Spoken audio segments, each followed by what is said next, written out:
in the quiet, unnerving aftermath of an unthinkable crime, amidst the controlled chaos of a sprawling investigation, the most damning clue was perhaps the most innocuous.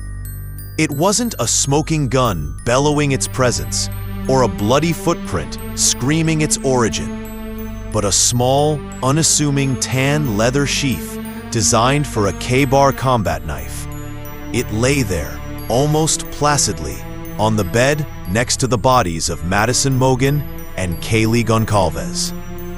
An object utterly alien to the life that had once filled the room, and etched upon its button snap a single, invisible trace of male DNA, a microscopic ghost waiting patiently in the silence to tell its story. This tiny biological whisper, left behind in a moment of presumed carelessness, would soon roar into a nationwide manhunt, fueled by technology and forensic science. But in those first chilling hours, as the winter sun cast long shadows over Moscow, Idaho, it was just one more piece of an impossible, horrifying puzzle in a town that had long forgotten the meaning of fear. The town was Moscow, Idaho, a name that conjures images of distant, cold lands, but in reality, it belies a quintessentially American character.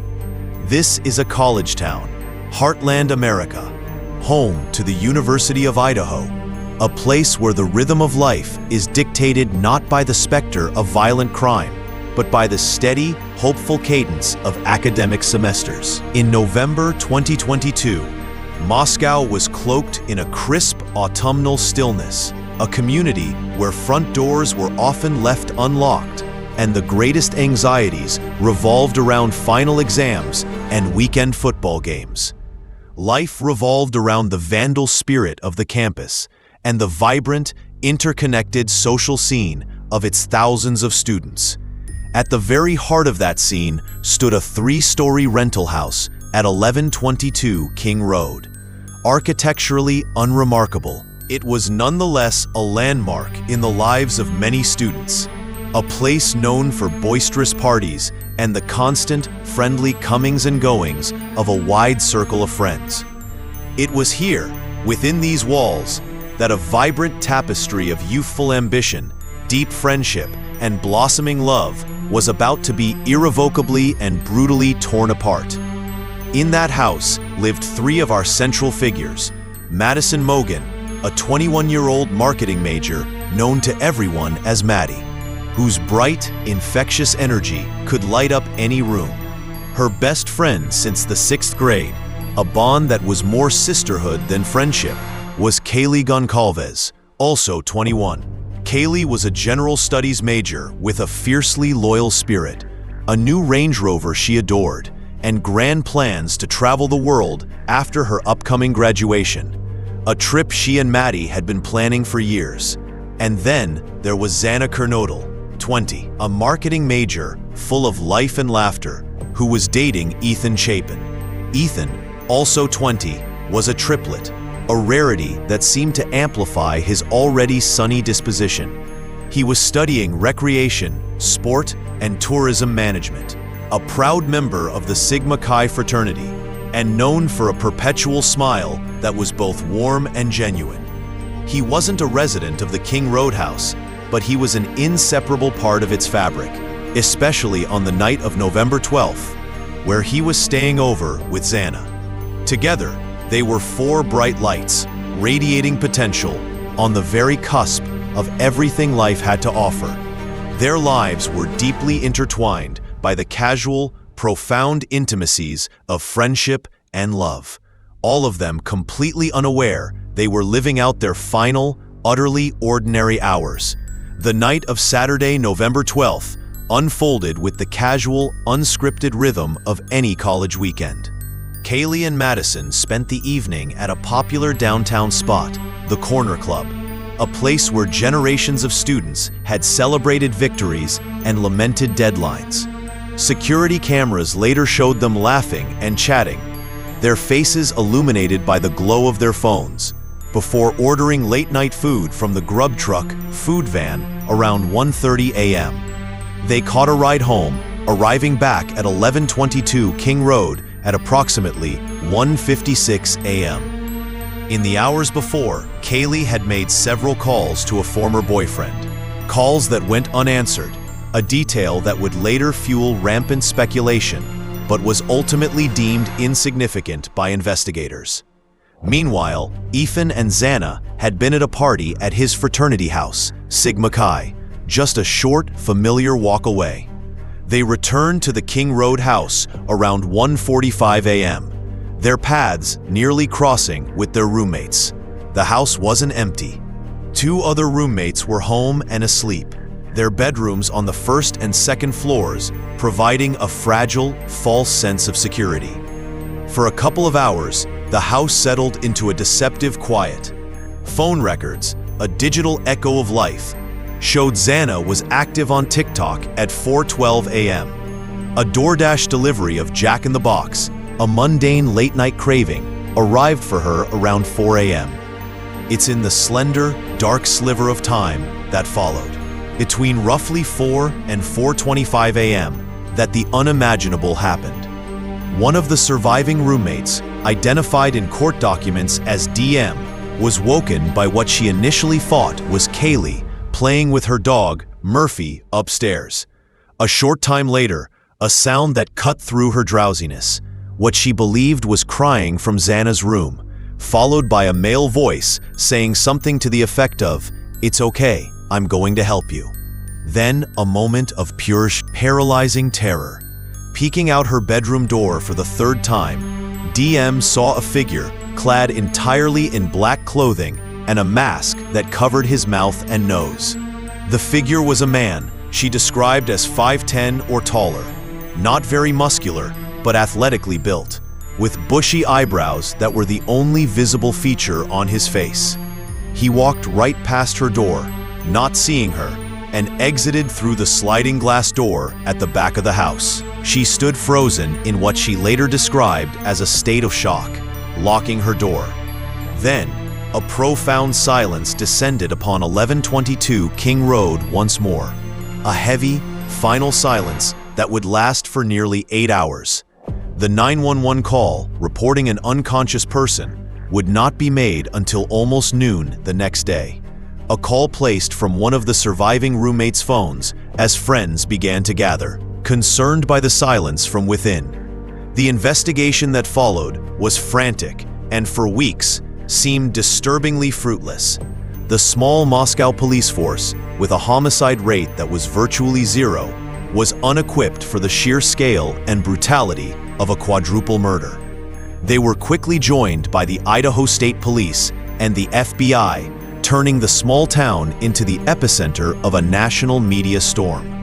The public narrative was one of simmering confusion and mounting fear. With no suspect, no weapon recovered, and no clear motive, rumors swirled like the falling autumn leaves. Was it a targeted attack, a jealous rage, a crime of passion? Or was it something far more terrifying, a random act of incomprehensible brutality? Investigators pleaded for clues from a terrified public, and the crucial one came not from a human witness, but from the unblinking eyes of hundreds of security cameras. Sifting through countless hours of video from the surrounding area, they identified a white Hyundai Elantra seen circling the King Road neighborhood multiple times in the early morning hours, its path a predatory loop, before it was seen speeding away from the area right after the estimated time of the attack. This was the first solid, tangible lead. Investigators cast a wide net, asking law enforcement agencies to be on the lookout for all owners of that model of car, a request that led them to Washington State University, just a few miles across the state line. There, they found a 28-year-old graduate student with a 2015 white Elantra. His name was Bryan Kohberger. He was studying for a PhD in criminology. The discovery was profoundly shocking. Here was a man who professionally studied the very nature of crime. The man who, as part of a past academic project, had posted a survey on Reddit asking ex-convicts to detail the thoughts and feelings they experienced as they selected their targets and carried out their crimes. The questions were chillingly prescient. Police delved into his digital life, unearthing a pattern. Cell phone data allegedly placed him in the vicinity of the King Road house at least 12 times in the months leading up to the murders, often late at night. On the night of the attack itself, his phone was turned off for a 2-hour window that perfectly encompassed the killings, a common tactic used by criminals to avoid detection. But pings from just before and just after allegedly charted a course from his apartment in Pullman, Washington, to the victim's home and back. The evidence trail culminated in a dramatic pre-dawn raid on December 30th at his family's home in Pennsylvania, where he had driven cross-country with his father for the holidays, an unnerving journey during which they were pulled over by police twice. And then came the forensic link that tied it all together, the DNA from that abandoned knife sheath. The Idaho State Lab reported that the single source of male DNA found on the button snap was a statistical match to that of Bryan Kohberger, with a probability so astronomical that it virtually excluded any other person on Earth. The official story seemed sealed, but this is where the questions, instead of receding, begin to multiply and fester. Why were the two surviving roommates, one of whom came face to face with the killer, left physically unharmed? Was it a deliberate choice or a simple oversight in a chaotic attack? If this was a meticulously planned, perfect crime by a criminology student, why would he commit the cardinal sin of leaving such a critical piece of evidence, the sheath with his DNA, at the scene? And perhaps most hauntingly, what transpired inside that house during the 8 agonizing hours between the killer's departure and the 911 call? A gag order imposed by the judge has since silenced the prosecution, the defense, and law enforcement, creating an information vacuum where rampant conspiracy theories and amateur online sleuthing thrive. The official report presents a neat, linear narrative of digital and biological evidence pointing to one man. But is the truth ever really that simple? In the court of public opinion, and soon a court of law, two primary narratives are colliding with seismic force. The most mainstream hypothesis, the one methodically being built by the prosecution, is that Bryan Kohberger is a lone predator.